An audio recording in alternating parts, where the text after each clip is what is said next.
ये वायरस के बीच इन तीनों को जोड़कर एक ह्यूमन साइंटिफिक तैयार करना चाहता है, जिसके लिए वो दो लड़की और एक लड़के को चुनता है और फिर वो उन्हें बेहोश करके बेड से बांध देता है। जिसके बाद वो बताता है मैं कैसे तुम लोग का जिंदगी बर्बाद करने वाला हूँ। वो बताता है कि वो तीनों को आपस में जोड़ देगा, लेकिन खाना सिर्फ आगे वाले को ही मिलेगा, दोनों पीछे वाले की उसके पीछे से निकलने के बाद ही मिलेगा और ये प्रोसेस ऐसे ही चलते रहेगा। जिससे उसका मानना है ऐसे करने से हम भोजन को बचा पाएंगे। और वो उन्हें बताता है मैंने ये एक्सपेरिमेंट कुत्ते पर कर लिया हूँ और इंसानों पर पहली बार है, क्योंकि कुत्ते से उन्हें संतुष्टि नहीं मिली, जिसके लिए वो दोनों पीछे वाले के दांत और जबान निकाल लेगा और वो फिर तीनों को घुटनों में से लिगामेंट को भी बाहर निकाल लेगा, ताकि वो जिंदगी में कभी भी खड़े होके ना चल पाए। और वो फिर तीनों को सर्जरी के जरिए जोड़ देगा। ये बात सुनते ही वो तीनों को जान हथेली पर आ जाती है और फिर वो उन्हें कहता है तुम लोग चिंता मत करो, मैं तुम्हें अपना पालतू कुत्ता बना के अपने साथ रखूंगा। अब वो वायरस के बीच ऑपरेशन के जरिए उन तीनों को जोड़ देता है और उनके सामने जोर जोर से हंसने लगता है। जिसके बाद वो उन तीनों को तस्वीरें खींचता है और वो फिर शीशा लेके आता है और अपनी कबाड़ी एक्सपेरिमेंट को उन तीनों को दिखाता है। लेकिन ये देखकर वो तीनों रोने लगते हैं। जिसके बाद वो वायरस के बीच भी उनके साथ रोने की एक्टिंग करने लगता है। जिसके बाद वो उन तीनों को ले जाकर कुत्ती की तरह पिंजरे में बंद कर देता है। दोस्तों वो उन्हें एक अच्छा पैट बनने की ट्रेनिंग देने लगता है और उन्हें खाना भी उसी तरह परोसा गया। लेकिन चिंता तो दोनों लड़कियों की थी, क्योंकि लड़के खाना पचने के बाद ही उन दोनों को मिलने वाला था, वो भी किसी और जगह से।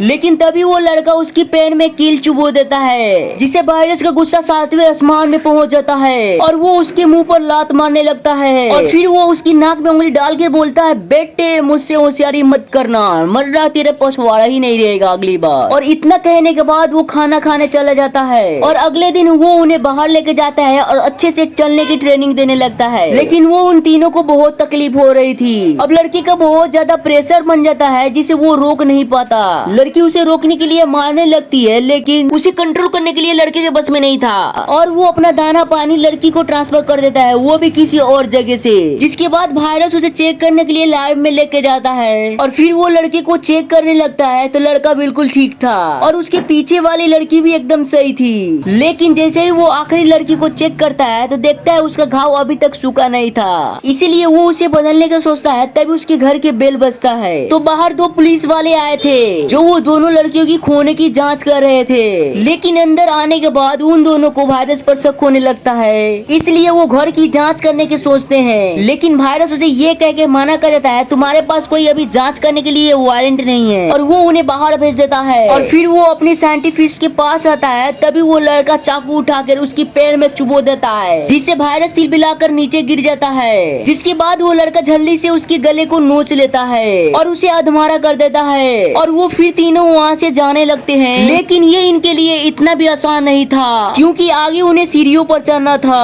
और उन्हें यहाँ से निकलने के लिए इन सीढ़ियों को पार करना ही होगा। और इसीलिए वो ऊपर की ओर जाने लगते हैं और काफी दर्द के सामना करना पड़ता था। यहाँ तक उनकी घाव से ब्लीडिंग भी होने लगी थी, लेकिन वो जैसे तैसे कर ऊपर पहुँच जाते हैं। लेकिन तभी वो लड़का देखता है कि अधमरा वायरस अभी भी उनके पीछे पहुँच चुका था। उससे डरकर वो लड़का एक शीशी का टुकड़ा उठाता है और अपने गले को काट लेता है और वो लड़का वहीं पर मर जाता है। लेकिन तभी वो पुलिस वाले वहाँ आ जाते हैं और घर में वो वायरस को खोजने लगते हैं। लेकिन उनमें से एक की नजर एंटी पैड पर पड़ जाती है और ऐसे देखकर वो पुलिस वाला तिल मिला जाता है। लेकिन वायरस इतने में छुपकर दोनों को शूट कर देता है और वो पुलिस वाला मरते मरते उस वायरस का परकच्छे उड़ा देता है, जिसके बाद वो सारे मर जाते हैं। लेकिन अब केवल दोनों लड़कियों बची थी। गाइज क्या ये वायरस का एक्सपेरिमेंट सही था या गलत, कमेंट करके जरूर बता। अब वो दोनों लड़कियों के साथ क्या हुआ, इसकी अगली पार्ट देखने के लिए वीडियो को लाइक और चैनल को सब्सक्राइब कीजिए और बेल आइकन भी ऑल पर सेट करिए ताकि नई वीडियो को नोटिफिकेशन मिलती रहे। Thank you for watching this video, bye bye.